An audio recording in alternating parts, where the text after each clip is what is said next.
Hi guys, I'm Kristen. Welcome back. Today I'm going to be sharing all the books that I have on my Kindle Unlimited TBR. Now, if you are new to the channel or if you have found this channel recently, you might not know that I have an extremely small book purchasing budget. And that's because simply it is not in my personal financial budget to spend a lot of money on books at this time in my life. And I really want to normalize not having a huge physical TBR and instead use as many resources as you can that you have access to without having to physically buy books or buy the ebook. So for me, that looks like having a Scribd or an Everend subscription that is, I think, a reasonable monthly amount that I spend every month to get access to books on Everend. And I also am very fortunate to have access to two pretty good libraries that I used quite a bit. And in the past, I have shared videos of how much I spend in any given year on books and on getting access to books and all those things, and it's something that I plan to do again this year. However, with the current trend towards focusing on indie and self-published books, which is so great, it can make it a little bit more difficult to get access to them if you are primarily a library reader. So this year, in order to kind of catch up and finally get a chance to read some books that I've been hearing about constantly for the past couple of years that I have not had access to as a primarily library reader, I have decided to give myself a trial run on Kindle Unlimited to see if it is worth it for me for my reading. Now, I do have some rules and guidelines here, but overall this trial is fairly flexible. So I don't really have a set, I must read as many KU books as I possibly can in this particular set of months. It's not really like that. So I'm giving myself 2 to 3 months before I check back in to see if it's worth it. And if I find that it is something that I'm getting access to a lot of books and I'm really enjoying, there's more and more books or series that I want to continue on with KU, I am giving myself the freedom to continue this subscription in the long run or for the foreseeable future, and perhaps take a further or longer break or to cancel my Everend subscription altogether.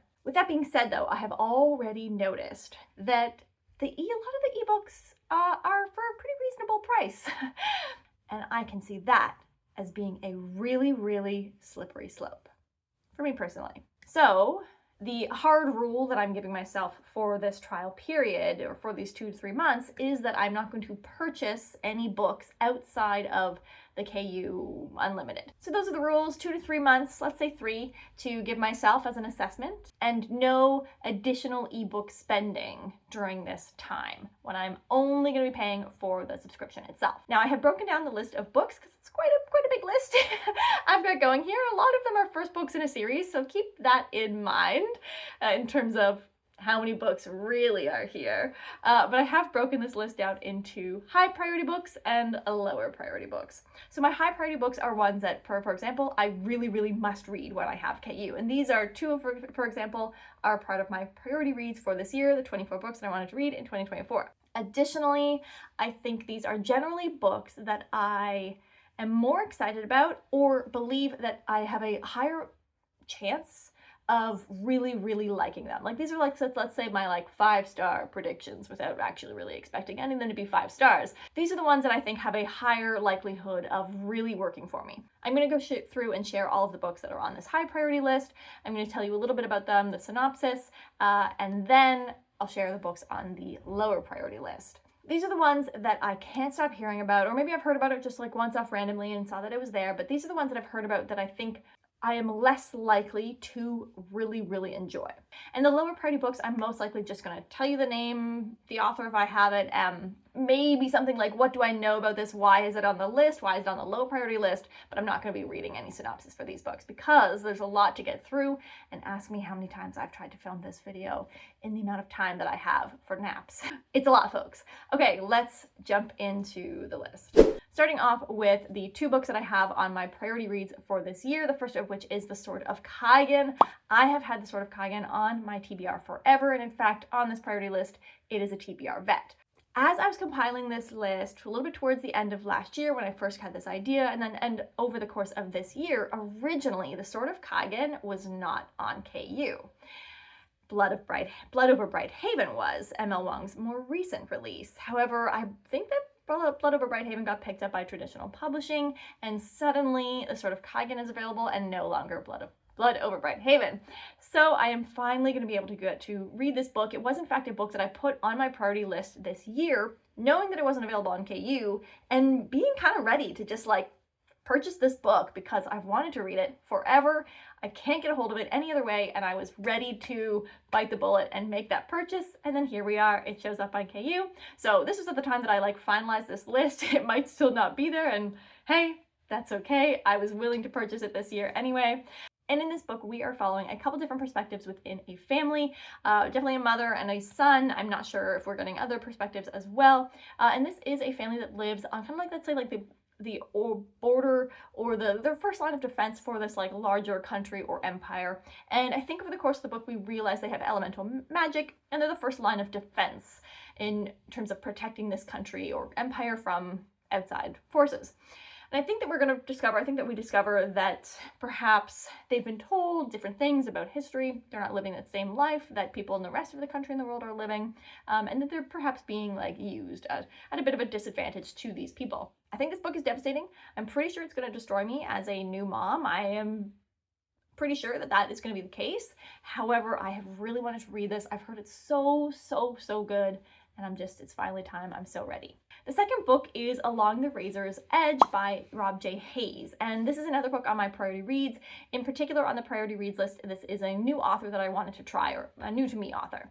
And there were a few books from Rob J. Hayes that I was considering. However, I've decided to go with this one in particular. I hear two booktubers that I watch and love who constantly rave about this book and this series, and particularly the main character, Eska, and that is Cassidy from Covers with Cassidy and Andrew Watson.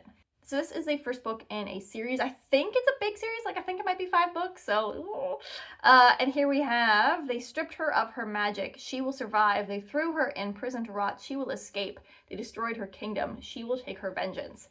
The Great War is over. Eska was a sorcerer, a weapon for her empire, but she fought on the wrong side. Now she's a prisoner of war, serving out a life sentence in the mines of the pit. With no hope of survival, Eska must flee, but no one escapes the pit. Can she fight her way to freedom, or will the darkness swallow her soul and her destiny? The Great War is over, but Eska's war has only just begun. Love it. Super excited to read this. So those are the 2 books that I really must read while I have KU.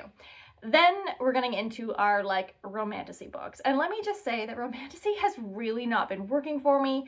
The more and more that I hear of these hyped romantasy books, the less and less I feel inclined to read them. However, I do think that there are books like this that will work for me. It is something that I have read a lot of in the past, and I'm really surprised that it hasn't been working for me. Every book has at one point or other been on either the high or low priority list and have changed place several times. Just basically with every time I heard the books mentioned on another recommendations list or another monthly wrap up, they moved around a little bit based on what people were saying. But the list is locked in where it is now at the time of filming. The ones on the high priority list that I'm going to share now are the ones that I think more likely I have a chance of really liking, and the ones on the low priority list are the ones that I don't know, I have doubts, but I can't stop hearing about them, and I'm just a little bit curious. So the first one on this romantasy list is what I would say a veteran of the genre, and that is Blood Mercy by Vela Roth.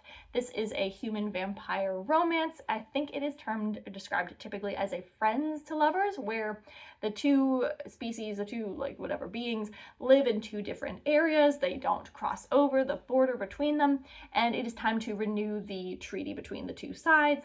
Our female heroine is the illegitimate daughter of the king, who's a bad guy, of course, and the vampire is part of the delegation that comes to negotiate the new treaty. And I think basically that they become friends while helping to make this treaty happen, and from there fall in love. This is a huge series, a huge series, and I think that the books are chonky. So I'm not sure how many of them I'm going to be able to read in this trial period, or maybe I don't like the first one altogether. I've heard that the writing is more old-fashioned, so I'm very curious to see what that means, and I'm really excited to finally pick this up. Next up on this list is Lady of Darkness by Melissa K. Rorick. A cage, a choice, a mystery, owned by a ruthless assassin lord, Scarlet Monroe, and her 2 sisters have been trained since they were children to torture and take a life.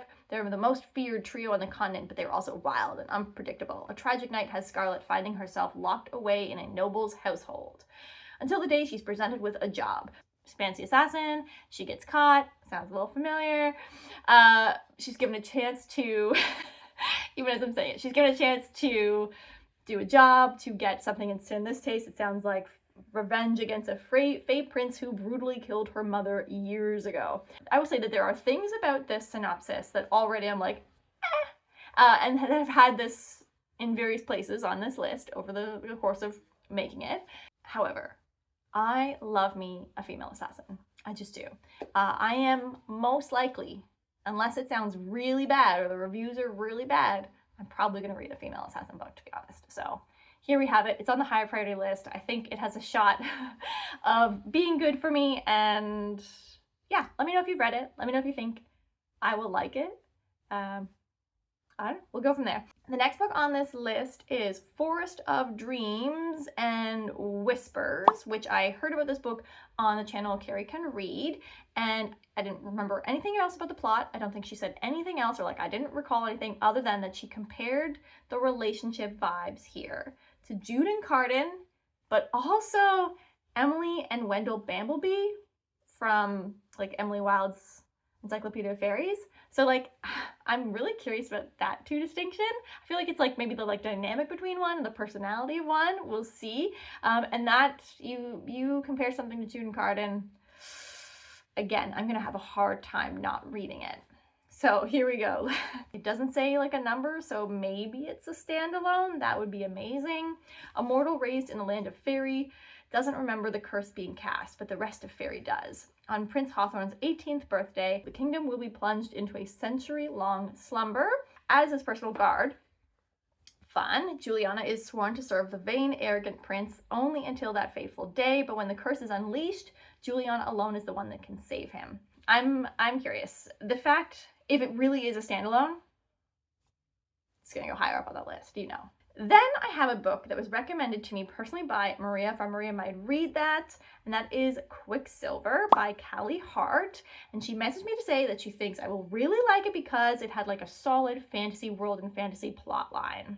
24-year-old Sarah Spain is good at keeping secrets. No one knows about the strange powers she possesses or the fact that she has been picking pockets and stealing from the Undying Queen's reservoirs for as long as she can remember. When Sarah comes face to face with Death himself, she inadvertently reopens a gateway between the realms and is transported to a land of ice and snow. The Fae have always been the stuff of myth, of legend, of nightmares, but it turns out they're real. It sounds like she comes across a Fae who has secrets of his own. She makes a deal with him. Now she has to protect him. You know the story. I like that we're going from like desert vibes to snow and ice. So like that's a fun mix. Maria knows my tastes pretty well, so high hopes on that one. Then we have Rain and Ruin. Now this one has been on my TBR for a really long time, but I kind of forgot about it. But then I had some other channels, particularly like Elle from Elliot Brooks, recently talking about it again, and that caught my mind. Now I'm pretty sure that Maria actually didn't love this one. I'm pretty sure she found the dialogue cringy, so possibility there, and maybe insta love it. I'm not remembering totally. So Maria, feel free to correct me in the comments down below, or if you have read this, let me know what you thought of it. I know that it was a SPIFFBO, either winner or it was in SPIFFBO a couple years back. I'm not going to read the synopsis on this one. I'm just going to tell you like what I remember about it. Essentially, it's like our female heroine is like the heir to a kingdom or empire or something like that, and her father, the Sultan, has dementia, so she is trying to do everything she can to like take care of her kingdom. And there used to be this like magical like union between different countries with different types of magic that I believe was called like the Wheel. And she believes, but I think like maybe like magic is dying slowly in the world, something like that. It's not as powerful as it used to be. One of those things. And I think for reasons, she thinks that if they like recreate this Wheel union, that everyone will be like stronger and better for it. So I believe our main love interest, our hero here, is somebody from a different land that she is trying to connect with to help like establish some sort of bond, treaty, whatever. And I'm pretty sure, if I'm remembering correctly, that this is a series, but it's a series where each book gets a different couple, and I anticipate maybe like a different couple from like somewhere else, like a different spoke on the wheel, as it were. So that excites me. I'm always interested in that, because then you don't get the main character or the main couple breaking up and getting back together and breaking up and getting back together. It's just we're like changing the focus here, but still in the same world, a la Bridge Kingdom, hopefully. Okay, so that is Rain and Ruin. Let me know if you've read that one. Those are all of the romantasy books that I have in my like high priority category. And now I'm going to share, I think there's like 2 more books I think there's like 2 more books that I want to tell you about. The next one is The Fall Is All There Is by C.M. Kaplan. I heard about this book on Esme's LGBTQIA plus recommendation list from for Pride Month. I will link it down below in the description so you too can check it out. There was 2 books on that list that I really liked. This one was the one that I decided to go with. I think the other one wasn't on KU, but this one is, and it's an author that I've actually had my that there's a novella also by this author that I had my eye on a while back and couldn't get access to it. So if, the stars align and I have all the time, if I really like this, maybe I will also check out the novella. So the book, The Fall Is All There Is, I am going to read you this one because I don't remember anything that Esme said about it, but I put it down, I wrote it down immediately. All Petre Mercy wanted was a good old-fashioned dramatic exit from his life as a prince. But it's been 5 years since he fled home on a cyborg horse. Now the king, his dad, is dead, and Petre has to decide which heir to pledge his thyroid-powered sword to. As the youngest in a set of quadruplets, he's all too aware that the line of succession is murky. His siblings are on the precipice of power grabs, and each of them want him to pick their side. If Petre has any hope of preventing civil war, he'll have to avoid one sibling who wants to take him hostage, win back another's trust after years of rivalry and resentment, and get an audience with a sister he's been avoiding for 5 years. Before he knows it, he's plunged himself into a web of intrigue in a world of strange, unnatural inventions just to get to her doorstep. Family reunions can be a special form of torture. Oh my gosh, this sounds amazing. I'm going to tell Taylor about this book because I feel like she would also be really interested in this. Okay, yeah. Post-apocalyptic, queer, steampunk, LGBTQ, science fiction, fantasy are the tags here on Goodreads. I am super excited about this. Can't wait to get to it. The other novella, let's see if I can get it for you quick, just so you know, was called The Sword in the Street, and it was about, I believe, a gay neurodivergent duelist. And I got that recommendation from Angela from the channel Literature Science Alliance. I think that is what the setup was, and I think they were exploring his mental health as a duelist who's a little bit down on his luck. I think that's the situation. But yeah, that is a novella that I also wanted to read by this author, so time permitting, I'm gonna check that out. The final thing here is that I also am currently reading, physically reading with a physical book that I got for Christmas, The Legacy of the Brightwash, and it too is available on KU. So if I feel like I'm struggling to make progress with the physical book, which right now is actually going pretty well, but if I feel like I'm struggling to make progress, then I might also access the ebook as well in that format for that particular book. And there we have it. Those are all the books that are on my high priority list for KU. Now let's go through, sorry the lighting has changed, but I'm just gonna run through the list and why it's on there, what do I know about it real quick, no synopsis reading, the books that are on the lower priority here.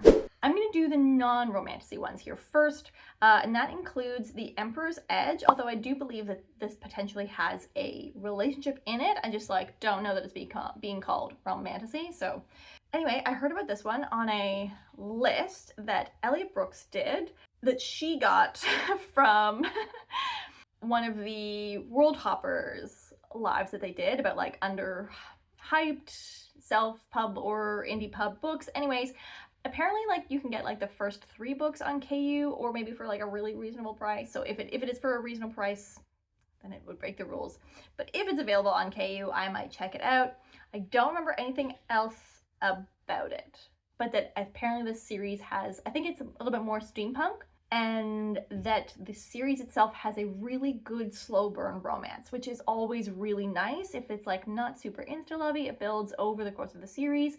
That could be, and other things in the series, if the other things in the series are working for me, a slow burn romance that builds over the course of the series is really amazing. So that is a possibility. The other one that I have that is not romantasy is totally different vibe here, is Of Blood and Fire by Ryan Cahill or Cahill. I think it's Cahill. And this is the Bound and the Broken series, #1. So again, I'm pretty sure this is a big series. I want to say it's 5 books, but I'm not certain. And I'm not gonna lie, the only thing that I know about this series is that everybody really loves it. So if you've read the series and you want to give me some more details or like vibes, hit me up in the description down below. I see dragons, epic fantasy, high fantasy. So all sounds good. But yeah, that's definitely, I am curious about it because of how beloved it is. So yeah, I might check that one out as well. The rest are all romantasy. So these are ones that everybody's talking about it, everybody's reading them, all of the things. However, every time like that somebody else mentions it and talks details, or maybe like other booktubers who aren't as into romantasy read them and I get their feedback on the book, they like slowly over time wound up here on this lower priority list, in the sense that maybe not going to work for me, but I still like, I don't know, it could, right? It feels like these ones have a much more random chance of people liking it, in that like there's probably problems, but it's do the other things that you love enough to not care about the problems. That's the sense that I'm getting with this. Okay, so the romantasy books that are on the lower priority list, with whatever I happen to know about them. When the Moon Hatched, dragons, suspect world building, from what I hear. The Veiled Kingdom, I'm pretty sure, is one where it's like she's a princess or an heir to a throne or something, and like gets caught up by the rebels who are against it, and she's like pretending to not be that person, and the leader of the rebels is like suspicious, but also they have vibes, you know. But anyway, I'm pretty sure it's that kind of a book, which is like, I don't know, I've seen it before. To Poison a King is like I think I'm supposed to be poisoning this person, but now I'm protecting him, or vice versa, like one of those classic poisoner switcheroo setups, or bodyguard switcheroo setups, you know. Misleading or confusing here is that it says in the bottom from the author's note that it's an adult standalone fantasy. However, then at the top, Goodreads has just like the Heirs of Isla #1, so confusing, a little bit confusing there. The final one then that is a romantasy one is The North Wind. I have no idea who recommended this or where I heard about this, but whatever, after watching some sort of recommendation video, took a screenshot of me pulling it up on Goodreads, so I was curious at the time. And it is, and compared to both Beauty and the Beast and Hades and Persephone, so perfect for fans of Sarah J. Maas, Jennifer L. Armentrout, and Scarlett St. Clair. I like two of those authors. Two of those authors work for me. Yeah, retelling mythology. Wren of Edgewood is no stranger to suffering, with her parents gone over its friends. I like the name Wren. The North Wind is a standalone, enemies to lovers, slow burn fantasy romance, the first in a series, you said standalone, sprinkled with Greek mythology. That's confusing. No? First standalone, the first in a series? Well, anyway, we maybe know why it's on the lower priority list. Well, there you have it, folks. Those are all the books on my Kindle Unlimited TBR, all of the books that I potentially might pick up as part of this trial process. Let me know if you've read any, if you think that a book needs to be on a different list than where I put it. I would be very curious to see what you think of that. Or if you think that I have missed the perfect Kristen book on KU. Let me know down below. I cannot wait to hear what you guys think, and I will see you guys next time. Have a great day. Bye.